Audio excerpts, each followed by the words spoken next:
سلامونه د ټیک ټاک مینوالو او ټولو پښتنو او هر څوک چې غواړي چې ټیک ټاک استعمال کړي. زه په دې لنډه ویډیو کې نن تاسو ته وښیم چې ټیک ټاک څنګه استعمال کړئ.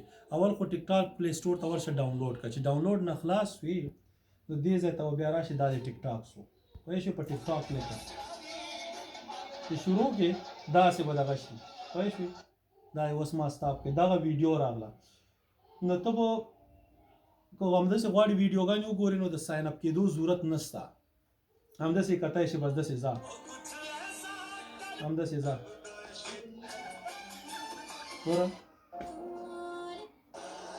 نو او که غواړئ چېرته خپله ویډیوګانې په ټیک ټاک کې جوړې کړئ نو بیا د جیمیل هغه ستاسې ایمیل نه یا فیسبوک نه هم ساین اپ کېدای شي ټیک ټاک سره. چې ساین اپ شوې بیا به دلته راشي، بیا دا ستا مین دغه دی.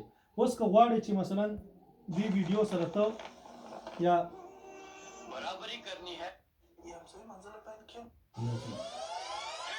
اوس که دې سره غواړئ چې ته په همدې سندره باندې خپله ویډیو جوړه کړې نو بیا به دلته کلیک کوئ. دا لاندې دا ګرد دغه څه دی، دا سرکل دا ورته وښیم، دې باندې کلیک کړه سرکل باندې. چې په دې دغه باندې کلیک شي بیا اوس به لوډ کېږي لږ ورته آن شو. چې کله بیا دلته لیکلي دي یوز دیس ساوند پوه شو، مطلب دا میوزیک استعمالولی شي. بیا په دې کلیک کړه، دا دی ګورئ اوس एकदम لوډ کېږي، دا دی راغلی. نو دا اوس که زه غواړم دې سره ریکارډینګ وکړم، ګورئ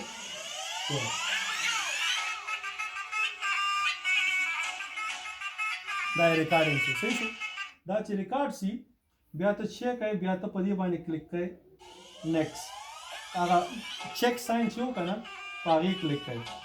چیک نه وروسته په دغه شي کلیک کړه. بس مطلب چیک خو ما نیمه ویډیو کړه ځکه چیک راغی. ته چې مکمل سندرې سره ویډیو کې چیک ساین درته نه راځي، نیکسټ باندې کلیک کړه. مطلب نیکسټ سټیپ هغې باندې چې د کلیک کړه بیا دا ځای راځي. دا ځای ډسکرپشن مهم دی.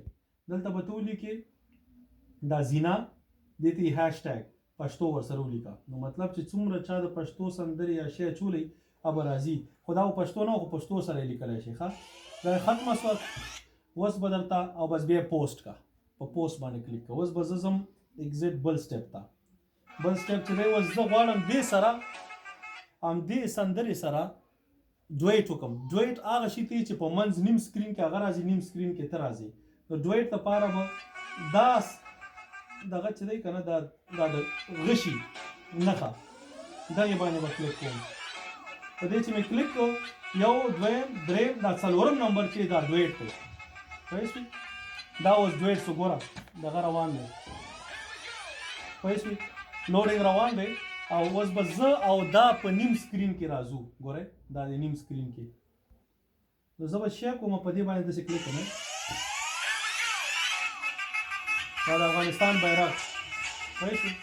نو دا دی ډویټ شو. دا به دا چې اوس زه ګوره چې ما مکمل که مکمل شوی چیک رانغی، بس دې نیکسټ باندې کلیک کا.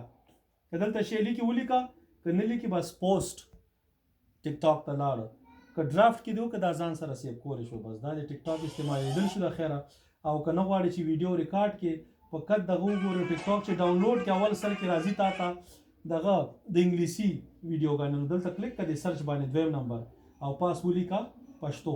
چې پښتو دې ولیکله دغسې ورته لاندې ټول دا ټاپ کې دا پښتو راشي، دا ټول دا پښتو دغه دی. دا ګوره چې په دې کلیک کړه بس ټیک ټاک پوهېږي بیا دوی نه وروسته ټول تا ته پښتو دا شي نه اچي. سمه ده دوستانو.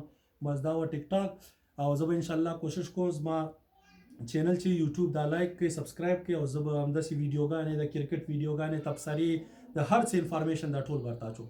ډېره مننه. کوشش مو وکړه چې لنډه یې وساتم او بس ځکه لږ زر زر لاړم. په خدای مو سپارم. افغانستان زنده باد.